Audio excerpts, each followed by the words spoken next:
Hi, இன்றைக்கி லஞ்சுக்கு வந்துட்டு காளான் புலாவும் காளான் கிரேவியும் பண்ணேன். நான் இதுக்கு முன்னாடி காளான் வச்சு எதுவும் பண்ணது கிடையாது. இப்போ தான் ஃபர்ஸ்ட் டைம் பண்ணேன். ஆனால் ஃபர்ஸ்ட் டைம் பண்ண மாதிரியே இல்லை, அவ்வளோ டேஸ்ட்டாக இருந்துச்சு. நான் பண்ணது புலாவ் தான், ஆனால் எனக்கு கிடச்சது பிரியாணி மாதிரி பயங்கரமாக டேஸ்ட்டாக இருந்துச்சு. நான் எப்படி பண்ணேன்னு உங்கள் கூட ஷேர் பண்ணுறேன்.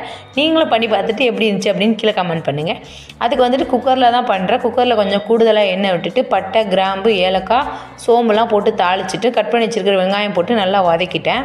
வெங்காயம் கொஞ்சம் வதங்கணுன்னா இஞ்சி வெள்ளை பேஸ்ட் போட்டு நல்லா வதக்கியாச்சு, இந்த வாசனை போகிற அளவுக்கு. தக்காளி மெயினான விஷயம், கொஞ்சம் கூடுதலாக போட்டுக்கோங்க. தக்காளியை நல்லா வதக்கிட்டு இந்த அளவுக்கு சுருங்கி வதங்கி வரணும். இந்த அளவுக்கு வதங்கணுன்னா கட் பண்ணி வச்சுருக்கிற மஷ்ரூமே அதில் போட்டு வதக்கிட்டேன். மசாலாவுக்கு வந்துட்டு 1 teaspoon garam masala, 1 teaspoon chicken masala, 1/2 teaspoon வந்துட்டு வத்தப்பொடி. இது 3 தான் போட்டேன், வேறு எந்த மசாலாவும் ஆட் பண்ணல. அப்புறம் வந்துட்டு நான் எவ்வளோ ரைஸ் எடுத்தனோ அதுக்கு அளவு தண்ணி அளந்து வச்சுட்டு இருந்தேன். அதையும் ஊற்றிட்டு தேவையான அளவு சால்ட் போட்டுக்கிட்டேன். இந்த டம்ளருக்கு 2 டம்ளர் வந்துட்டு நான் ரைஸ் போட்டேன். 4 டம்ளர் அளவுக்கு தண்ணி எடுத்துக்கிட்டேன். இந்த அளவுக்கு தண்ணி சூடாகி வரும்போது நல்லா கிளறி விட்டுட்டு நம்ம கழுவி வச்சுருக்கிற ரைஸையும் எடுத்து உள்ளே போட்டுட்டு 3 விசில் வர அளவுக்கு குக்கரில் விசில் விட்டுட்டேன்.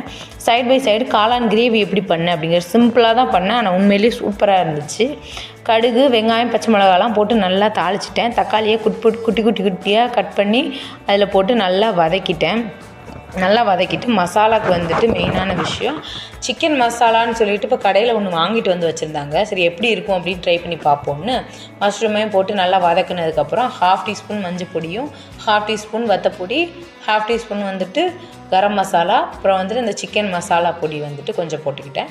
தேவையான அளவு சால்ட்டு போட்டு நல்லா வதக்கிட்டு தண்ணி ஊற்றி நல்லா வேக விட்டுட்டேன். மஷ்ரூம் நல்லா வெந்து இந்த மாதிரி கட்டியாக கிரேவி மாதிரி வந்துச்சு. சூப்பராக இருந்துச்சு, எனக்கு ரொம்ப ரொம்ப பிடிச்சிருந்துச்சி.